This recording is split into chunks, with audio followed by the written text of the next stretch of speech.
اعوذ باللہ من الشیطان الرجیم بسم اللہ الرحمن الرحیم ربی اشرح لی صدری ویسر لی امری واحلل عقدۃ من لسانی یفقہوا قولی۔ صدق اللہ العظیم۔ آج ہم سورۃ انفال کا تعارف پڑھیں گے۔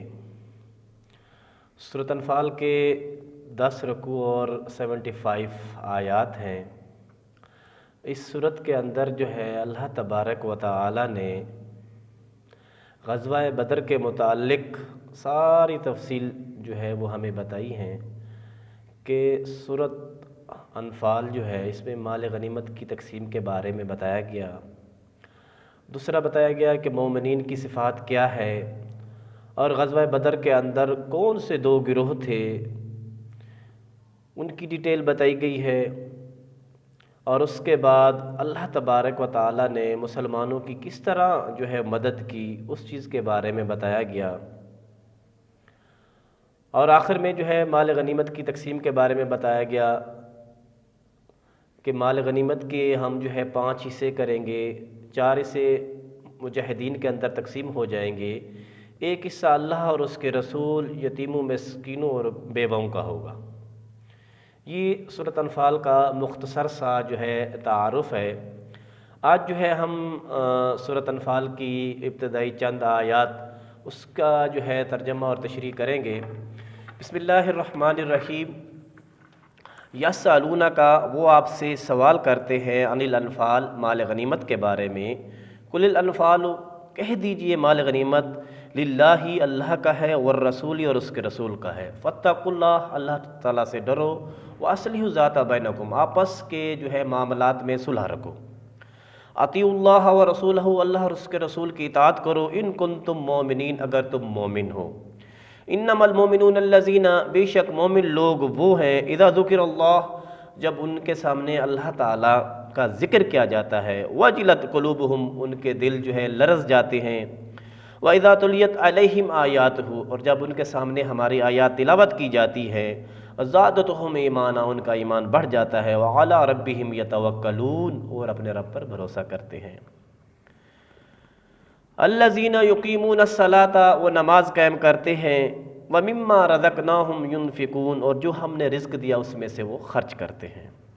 اولئک ھم المؤمنون حقا، یہی لوگ سچے مومن ہیں۔ لہم درجات عند ربہم، رب کے ہاں ان کے لیے بڑے درجات ہیں، ومغفرۃ، اور ان کے لیے مغفرت ہے، ورزق کریم، اور عزت کی روزی ہے۔ کما اخرجک، جس طرح تجھے نکالا، ربو کا، تیرے رب نے، من بیتی کا، آپ کے گھر سے، بالحق، حق کے ساتھ، وَإِن فَرِيقًا، اور ایک گروہ، من المؤمنین، مومنین میں سے، لا کارہون، ناخوش تھا، یجادلونک فی الحق، وہ آپ سے جھگڑا کرتے تھے حق کے بارے میں، بعد ما تبین، جو بعد میں ظاہر ہونے والا تھا، کأنما، گویا کہ، یساقون الی الموت، وہ موت کی طرف ہانکے جا رہے ہوں، وہم ینظرون، اور وہ دیکھ رہے ہوں۔ وَإِذْ یعیدکم اللہ، جب اللہ تعالیٰ نے تم سے وعدہ کیا، احدی طائفتین، 2 گروہوں میں سے ایک گروہ، انھا لکم، تمہارے لیے مسخر کر دوں گا، وَتَوَدُّونَ، اور تم چاہتے تھے، ان غیر ذات الشوکہ، کہ ہمیں بغیر مشقت والا گروہ ملے، یعنی ابو سفیان کا گروہ، تکونو، ہو جائے، لکم، تمہارے لیے، وَيُرِيدُ اللہ، اور اللہ تعالیٰ چاہتا تھا، أَن يُحِقَّ الْحَقَّ، حق کو حق کے ساتھ ظاہر کر دے، بکلمات ہی، اپنی حکمت کے ساتھ، وَيَقْطَعَ دَابِرَ الْكَافِرِينَ، اور کافروں کی جڑیں کاٹ دے، لِيُحِقَّ الْحَقَّ، تاکہ حق حق کے ساتھ ظاہر ہو جائے، وَيُبْطِلُ الْبَاطِلَ، اور باطل باطل کے ساتھ، وَلَوْ كَرِهَ الْمُجْرِمُونَ، اگرچہ مجرم لوگ اس سے ناخوش ہوں۔ اذ تستغیثون ربکم، جب تم نے اپنے رب سے فریاد کی، فاستجاب لکم، پس انہوں نے تمہاری دعا قبول کر لی، انی ممدیکم، میں تمہاری مدد کروں گا، بِأَلْفٍ، 1000، من الملائکۃ، فرشتوں کے ساتھ، مردفین، جو مسلسل لگاتار آنے والے۔ وما جعل اللہ، نہیں بنایا اللہ تعالیٰ نے، الا بشرا، مگر خوشخبری، ولتطمئن، تاکہ تم اس سے مطمئن ہو جائیں، بہی قلوبکم، تمہارے دل، وما ناصروا، اور نہیں مدد کی، الا من عند اللہ، مگر اللہ تعالیٰ کی طرف سے، ان اللہ عزیز حکیم، بے شک اللہ تعالیٰ غالب حکمت والا ہے۔ اب اس سبق کے اندر یہ جو ہم نے چند آیات پڑھی ہیں، اس میں کیا بتایا گیا ہے؟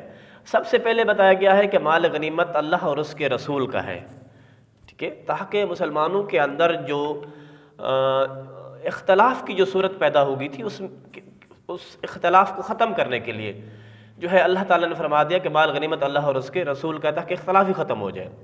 اور اس کے بعد یہ فرمایا کہ مومن لوگوں کون ہوتے ہیں، مومن لوگوں کی صفات کے بارے میں بتایا۔ یہاں مومن کی 5 صفات کے بارے میں بتایا کہ جب ان کے سامنے ہمارا جو ہے ذکر کیا جاتا ہے تو ان کے دل لرز جاتے ہیں، اور جب ہماری آیات تلاوت کی جاتی ہے تو ان کا ایمان بڑھ جاتا ہے اور اپنے رب پر وہ بھروسہ کرتے ہیں اور نماز قائم کرتے ہیں، اور جو ہم نے رزق دیا اس میں سے وہ خرچ کرتے ہیں۔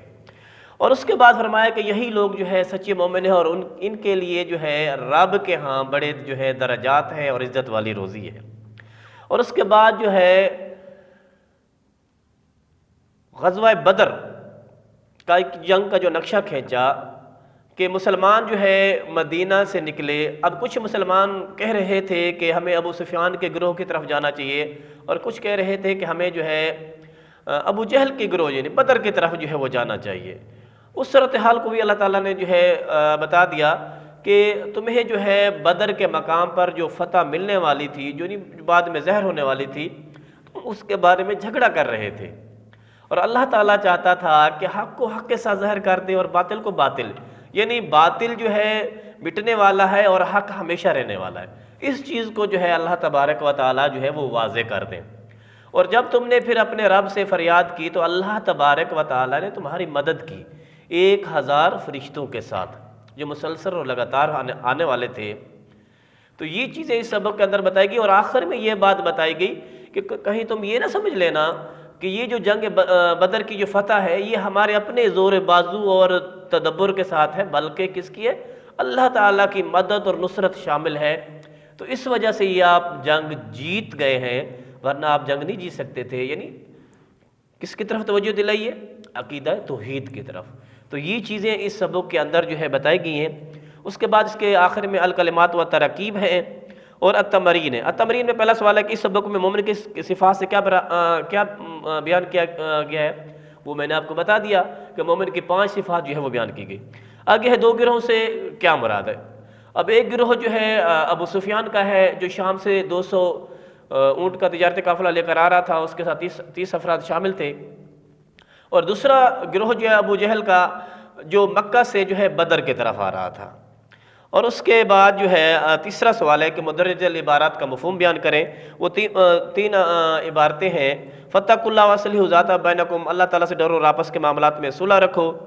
یعنی مسلمانوں کو یہ بات تاکید کی جا رہی ہے کہ آپس کے جتنے بھی معاملات ہوں تو اللہ اور اس کے رسول کے احکام کی روشنی کے مطابق حل کریں اور آپس میں جھگڑا نہ کریں۔ اور اس کے بعد بتایا گیا کہ اگر تم مومن ہو، مومن والی صفات پائی جاتی ہیں، تو تم اللہ اور اس کے رسول کی اطاعت کرو۔ اور اس کے بعد ایک مومن کی صفت بیان کی گئی ہے کہ جب تمہارے سامنے ہماری تلاوت کی جاتی ہے تو آپ کا ایمان بڑھ جاتا ہے۔ یعنی مومن کی ایک صفت ہے، جب اس کے سامنے قرآن مجید کی آیات تلاوت کی جائیں تو ان کا ایمان بڑھ جانا چاہیے۔ تو یہ جو ہے پہلا آج کا سبق ہے جو ہم نے پڑھا۔ تو اللہ تبارک و تعالیٰ سے دعا ہے کہ اللہ تعالیٰ ہمیں جو ہے اس کو سمجھنے، پڑھنے اور اس پر عمل کرنے کی توفیق عطا